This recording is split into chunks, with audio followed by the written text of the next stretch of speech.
Yesterday, me and my friend Jamie went on a hike and it turned out to be absolutely magical. After 2 years, I decided to scatter Sky's ashes, and not for the reason that you might think. Myself and Jamie are very open with one another and we talk about our emotions. We open up all the time, and when we go on a hike, it gets really deep.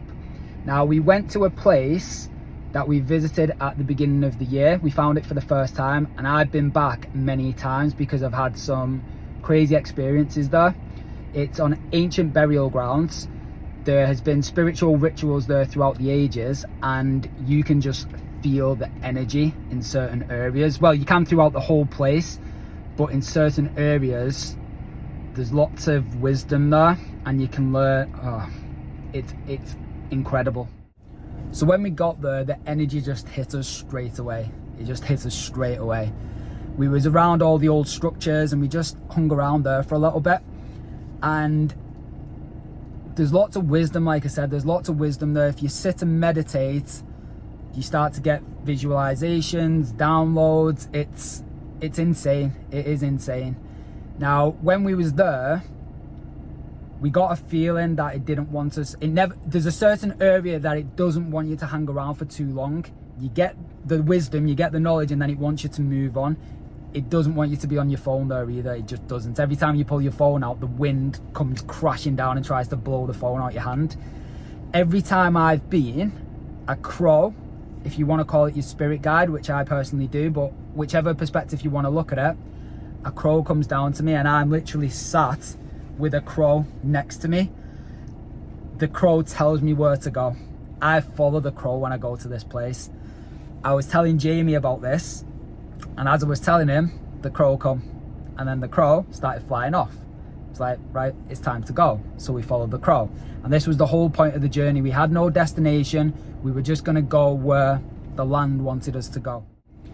As we were walking, we got talking about detachment. So I brought Sky's ashes with me. I brought them with me because I wanted to document. I was releasing her ashes in different locations, and I wanted to document her last lesson for me, which was detachment. I thought I knew how to detach when she died, because I knew straight away as soon as she died that that wasn't her. Like, the ashes weren't her. That was a vessel. It's not her. Her soul lives on. However, I still didn't get rid of the ashes because I knew there was a deeper meaning to it, and I needed to learn the lesson first. And I thought I knew the lesson. I thought I learned the lesson, which I technically did. However, keep listening.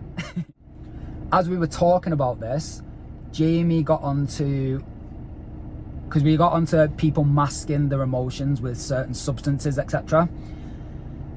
Jamie was going on about cigarettes, how he wants to quit cigarettes, and he knows he's masking something with the cigarettes, but he doesn't know what.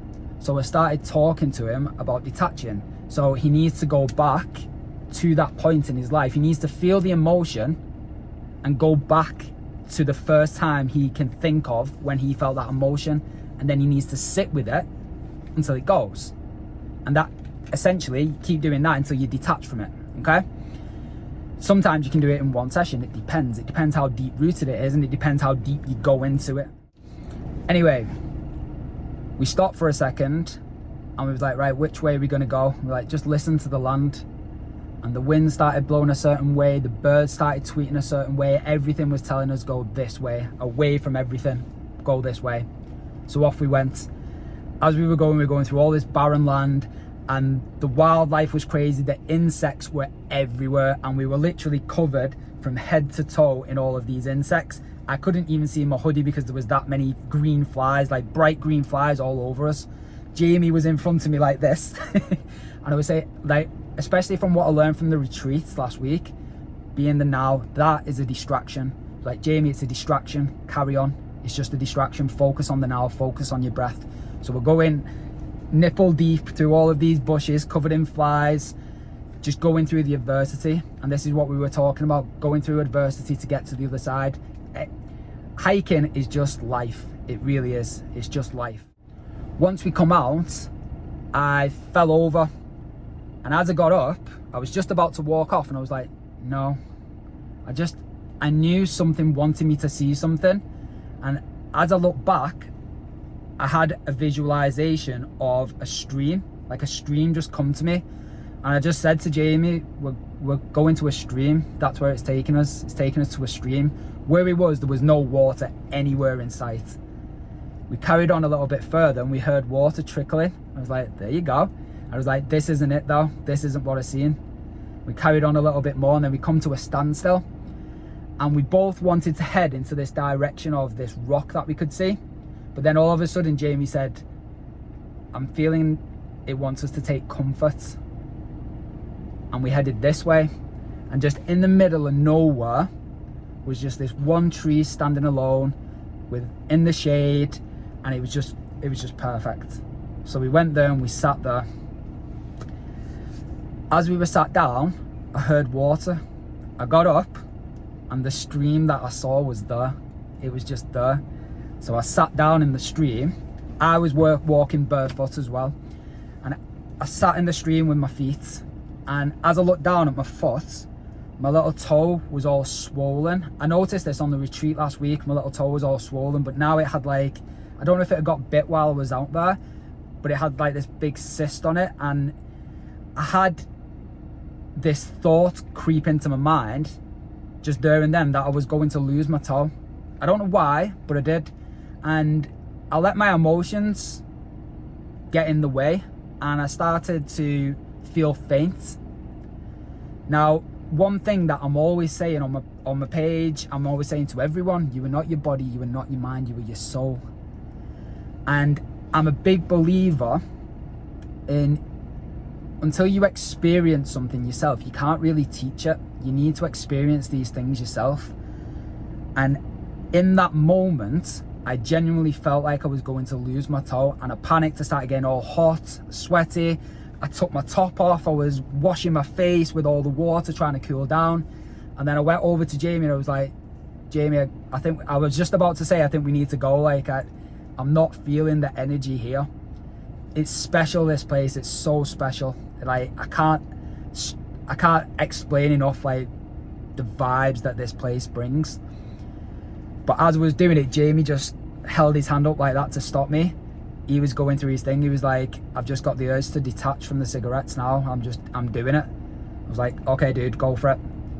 As he was doing it, I thought, no, I'm going to go back and I'm going to try and sit with it again. I went back and I sat with it. And I went through the whole process. Okay, let's say I am losing my toe. That's not me. I'm my soul. Like, my toe isn't me. And I sat with it and I went through the process. And it just brought the realization to me about detachment, the final lesson. And I just needed to experience that. Even though I knew it, I just needed to actually experience it, sit with it and be okay with it. And then I just knew then, even though the idea was, it's my birthday today, and the idea was I wanted to scatter Sky's last bit of her ashes at the beach where we always spent our time there. But there and then, I was like, no, this is it. This is the time. And I was basically just in my shorts and I just grabbed the ashes and I just scattered them everywhere and put them all over me. Scattered them all in the stream, I just scattered them everywhere. They were going all over Jamie. And it was one of the most beautiful, magical moments. I was detaching, Jamie was detaching at the same time. We didn't say a word to each other, we just knew. We knew what we was doing. And it was just beautiful. And then I just went back into the stream, washed everything off, washed everything down, sent healing to my toe. The water was then healing, did Reiki on my toe, went over to Jamie and we discussed everything. We hugged it out. It was just absolutely beautiful. And then we went to the rock where we wanted to go, and that in itself, the whole day was absolutely beautiful. And I think the moral of the story is, attachment is one of the main causes for suffering in this world, because we attach to everything. You are not your mind, you are not your body. You are your soul. We are all one. We are all connected. So there's no need to get attached to anything, because there's nothing in this life that is truly yours. Nothing. This isn't yours. Your partner isn't yours. Your children aren't yours. Your dogs aren't yours. They're not yours. So don't get attached. It doesn't, and when I say don't get attached, it doesn't mean you don't care for them. It doesn't mean you don't love them, but you're not attached to them. Attachment is unhealthy, because when we are attached, that's where the suffering comes. Detaching from everything in life is key. I hope that makes sense. Have a beautiful day.